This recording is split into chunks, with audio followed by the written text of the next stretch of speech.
magpakalma. Oh, kalma.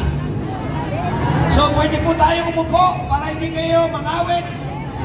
Kung gusto niyo umupo, bigyan po natin ng pagkakataon na mag-aalay ng kanyang sariling komposisyon, isang awitin para sa bayan. Si Kuya Ompong ng Sarangani, palakpakan po natin! Ay, sige, mukhang mainit na kayo masyado eh, ano? Relax muna yung mga puso natin. Kuya, pahingi nga ako ng effects, reverb lang para medyo mas tatakbo yung aking boses. Okay, galing pa po akong Clan Sarangani Province, lumipad lang ako dito para po kantahan kayo, alayan kayo ng isang kanta para kay Tatay Digong. This first song ginawa ko kanina sa hotel yung mga 3 hours before, so ito. Alam mo ito. Pakilakasan ng gitara ko, sir. Ba? Listen na natin. Mahirap man ang buhay, ating matitiis. Basta't walang mga adik na nakakalat dyan sa mga daan. Mapayapa ang ating bayan nung si Digong ang Pangulo. Gitara ko hindi na ano eh. Ngayon ay isang tigre na siya na ang namumuno. Sa sariling bayan ay hinayaan niya ang mga paniyaga. Hinayaan ng tigre na tayong lahat ay mapahiya. Papakil nga ng aking gitara kasi wireless to eh, napuputol-putol. Ayan. High-tech sana, made in China to eh. Ayan na, medyo okay na. Ngayon ang tamang oras upang tayo'y magkaisa, upang labanan ang mga pang-aaping ginagawa nila.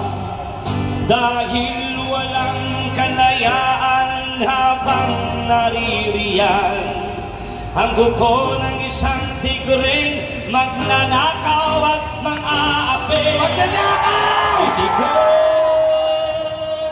ay palayain sa guko ng isang tigring mapang-alipin. Isa ba?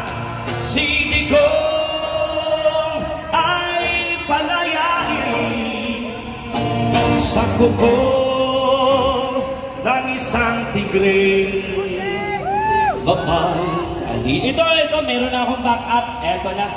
Hindi na tayo mapuputol-putol. Nabudol ako doon sa binili kong China, made in China. Ayun, mas malakas. Palakpak! Alright, thank you. Patuloy natin. Ayun, mas clear. Naka-live ka ba?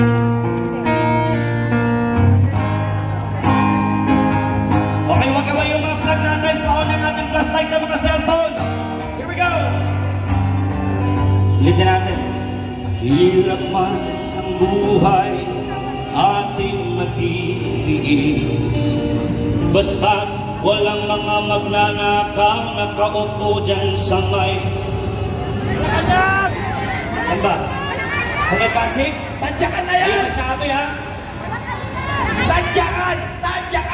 Dahil walang kalayaan habang naririyan ang mga buhayan dati sa sapalang nakatambay, ngayon nasa opisina na. Si Digong ay palayain sa kuko ng isang tigre mapang-alipin. Isa pa! Si Digong ay palayain sa kuko ng isang tigring magnanakaw at mang-aapi.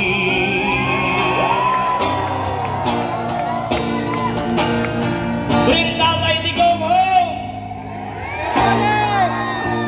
Bring him home! Bring him home! Bring him home! Bring him home! Marcos resign! Marcos resign! Marcos resign! Marcos bangat! Marcos bangat! Kalma na kayo, kalma. Inom. Hilotay. Sinong bangat? Nakasaan sinong bangat? Anong gusto natin mangyari kay Marcos? Okay, meron pa akong isang kanta na ginawa para kay tatay. Nasa YouTube na ito ha. I-follow niyo yung page ko pala, Romeo Ogong TV. Hanapin Mga ito. pulis! Alright. Sinong bangat? Nandiyan sa loob! Takpin nyo na!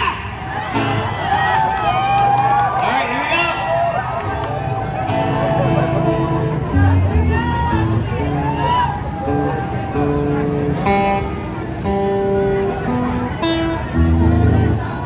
Pero pag ordinaryong mamamayan, kahit actually, ayaw ko maniwala niyo sa tanim-tanim, pero meron akong maraming nakita.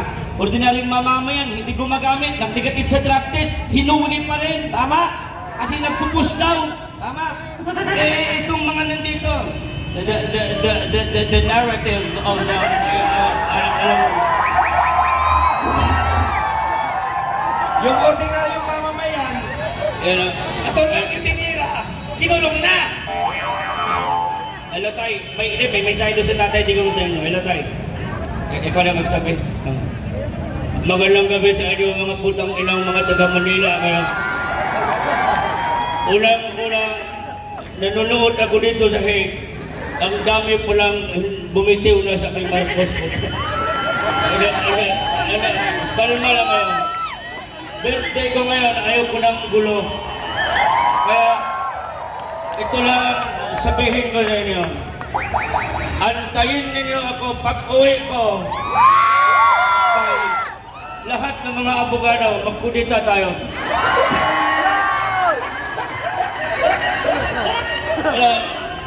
Wala akong plano. Nagretiro na ako. Kaya nagmusikiro na lang ako. Ayoko na sa politika. Andyan na yung mga anak ko. Bakit? After of what I did, ito mensahe ko sa ICC. If I have to do it again, I will do it for my country.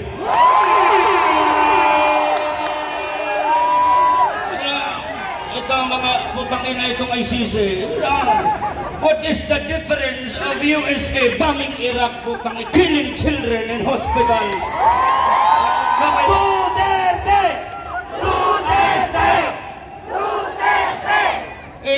Ito tayong maliit lang tayong bansa dito. Bakit ang pakailan meron ng mga yawa dito? Ito, during my term, they have attempted many times to pin me down. It was during my term. I never allowed any single Filipino people. I never gave them up to the ICC. But me, Bongbong Marcos, gave me up. Fuck you,